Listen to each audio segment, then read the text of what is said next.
네, 질의하겠습니다.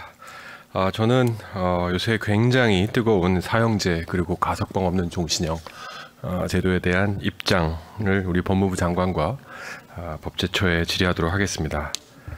대한민국이 아름다운 나라, 뭐 금수강산, 해외 나가보면 그렇지 않은 것 같기도 합니다. 이제 최근까지 그래도 대한민국이 제일 좋았던 건 안전이라고 생각합니다. 밤늦게 혼자 걸어가도 괜찮은 나라, 웬만한 국가 중에 대한민국이 유일했다고 저는 생각합니다. 그런 것들이 지금 많이 깨지고 있고 하루가 다르게 칼부림이 일어나고 있습니다. 서로가 서로를 두려워하고 있고요. 엘리베이터에서 낯선 사람이 들어오면 닫힘 버튼을 누르기에 바쁜 우리 대한민국이 되어버렸습니다. 우리가 이 치안 강국을 지키지 못하면 우리 후배들과 자손들에게 정말 큰 죄를 질 거라고 생각합니다. 그런 차원에서 많은 여론이 지금 사형제에 대한 부활과 또 그것에 대해 실질적인 대안으로서 가석방 없는 종신형을 외치고 있습니다. 한동훈 장관님, 최근 그 사형 집행 시설 점검을 지시하셨고 뉴스에 나기도 했습니다. 법에 의하면 사형 집행 명령권자가 장관님이십니다. 어떻게 사형제 집행 의지를 표시하신 것입니까? 아니면 뭐 다른 뜻이 있으십니까? 제가 아까 말씀드리긴 했습니다만 사형제는 저희는 합헌이라는 입장이고 대한민국에 존속되는 제도고 그렇기 때문에 언제든 이 집행 가능하도록 시설을 유지하는 것은 법무부의 임무라고 생각합니다. 네. 하지만 뭐 당장 뭐 오늘 내일 사형을 집행하겠다는 의제 표현은 아니신 거고요.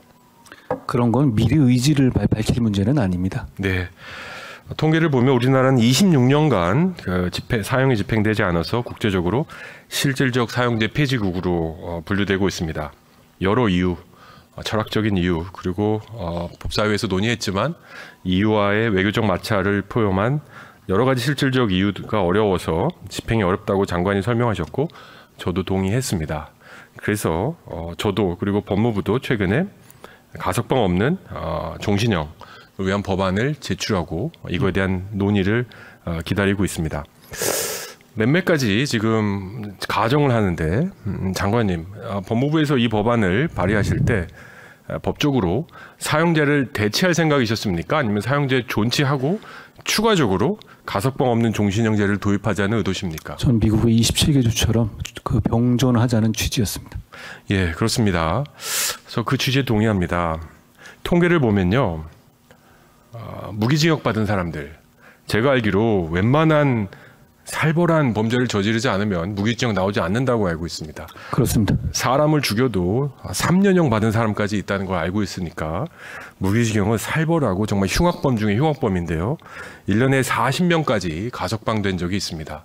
이러다 보니까 저희 의원실로도 보복범죄를 두려워해서 전화 오시는 분들이 있습니다. 나를 가해했던 사람이 다음 달 풀려나는데 두려워서 못 자겠다. 왜 내가 이민 갈 준비를 해야 되는지 모르겠다. 뭐 이런 분들이 전화하시는 분들, 저는 누구의 인권이 더 중요한가?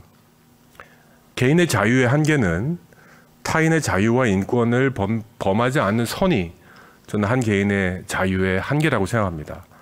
이런 무기징역을 받은 분들은 타인의 자유와 인권을 심각하게 훼손한 분이고 이분들의 인권에 대한 보호도 중요하지만 피해자의 인권 보호가 더 중요하다는 입장입니다.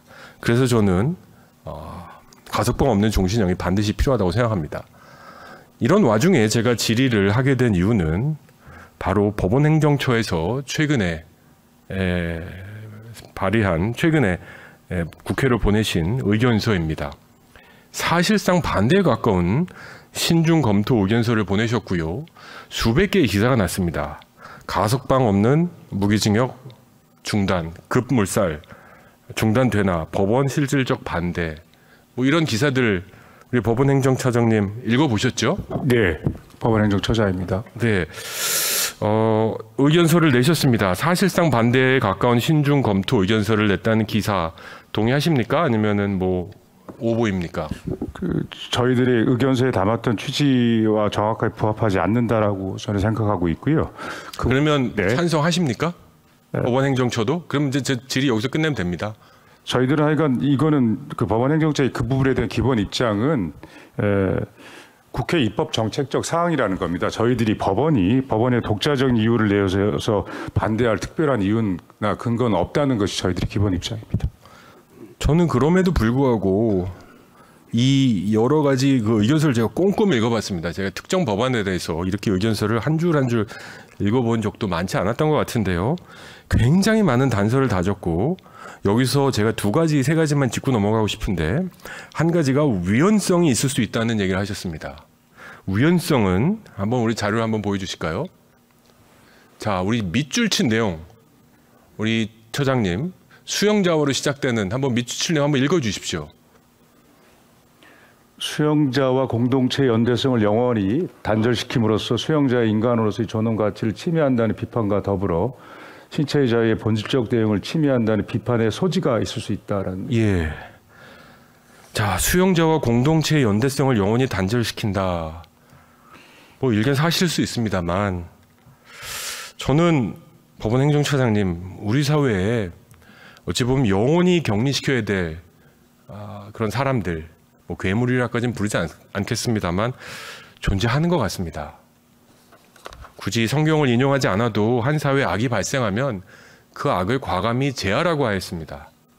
공동체의 건강함을 위해서 수용자의 공동체의 연대성보단 어쩌면 피해자와의 인권 그리고 피해자의 보복 범죄에 대한 두려움을 해결하는 게 공동체의 연대성 강화에 더 도움이 되지 않을까요? 거듭 말씀드리지만 저희들이 이 법률안 제안의 배경을 잘 알고 있고요. 입법 취지에 공감하고 있습니다.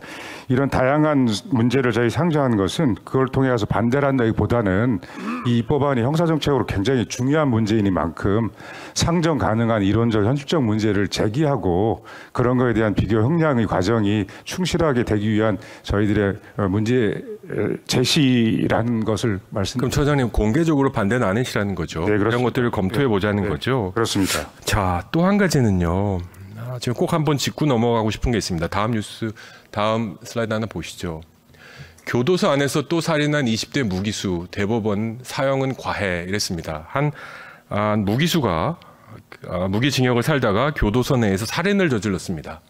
그랬는데 이분에게 또다시 무기징역이 나왔고 유가족들은 무기수가 또다시 살인을 저질렀는데 어떻게 무기징역밖에 안 받냐.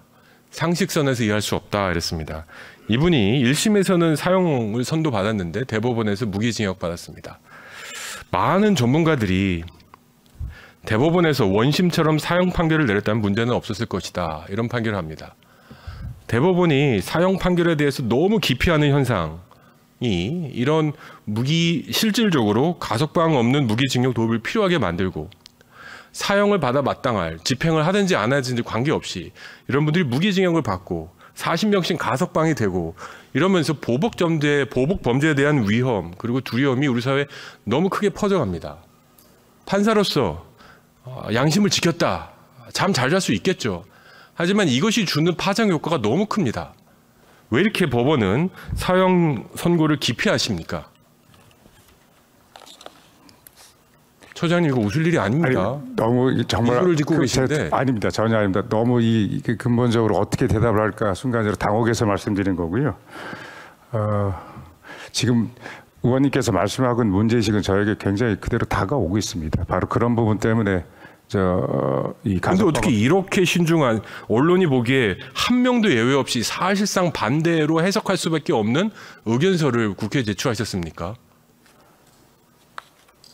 피해자들, 특히 보복 범죄를 두려워하는 사람들, 길 가는 사람들이 두려워서 이제는 빨리 집에 갈 수밖에 없는 사회를 만들고 있는 그런 모습에 대해서 법원도 좀 기여를 하셔야 되지 않습니까? 오늘 저의 말로 의견서보다는 훨씬 더 구체적인 뉘앙스가 정확하게 전달되는 법원행정처의 입장이 우리 의원님에게 이 의사당에서 전달된 것으로 이해해 주시면 고맙겠습니다. 알겠습니다. 한 가지만 더 지적할게요. 이건 좀 아플 수도 있습니다만 팩트상의 오류도 있었습니다. 뭐라고 주장하셨냐면 국제연합 UN 범죄방지형사협의회에서 회원국들에게 종신형 부과와 시행에 관한 재검토를 요청할 예정이었다고 하는데요.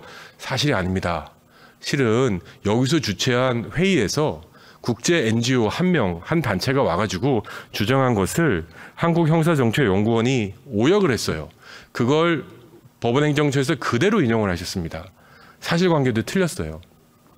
이렇게 중요한 의견서를 내는데 이렇게 반대 예, 그 부분 송구합니다. 다시 한번 확인하겠습니다. 전체적 취지는 제가 의원님의 질의에 대한 답변 과정에서 아주 그대로 말씀드린 겁니다. 향후 입법 과정에서도 아마 그런 저희들의 입장이 정밀하게 다시 조정돼서 개진될 거라고 생각합니다. 그러면 우리 모두는 국회의원과 공무원들은 범죄로부터 가장 안전한 사람들일 수 있습니다. 범죄 걱정하면서 사시는 분들은 아닐 수도 있습니다. 그냥 많은 시민들, 특히 범죄를 당하고 그 범죄 피해자, 그리고 보복 범죄를 두려워서 누군가가 고민하는 우리 시민들에게 우리의 담론, 우리의 토론은 너무 한가할 수 있습니다. 가해자의 인권 존중합니다. 하지만 말했듯이 개인의 자유 한계는 남의 자유를 범하지 않은 선에서 멈춰야 됩니다. 이 사람들이 그 선을 넘은 사람입니다. 이 사람들에 대한 인권을 논의하기 전에 피해자들에 대한 따뜻한 배려, 이것이 사법제도에 배어나오기 전에는 우리 사법제도를 우리 국민들이 믿기 어려울 거라고 생각합니다. 법원도 다시 한번 인정해 주시기 네, 그러겠습니다. 네.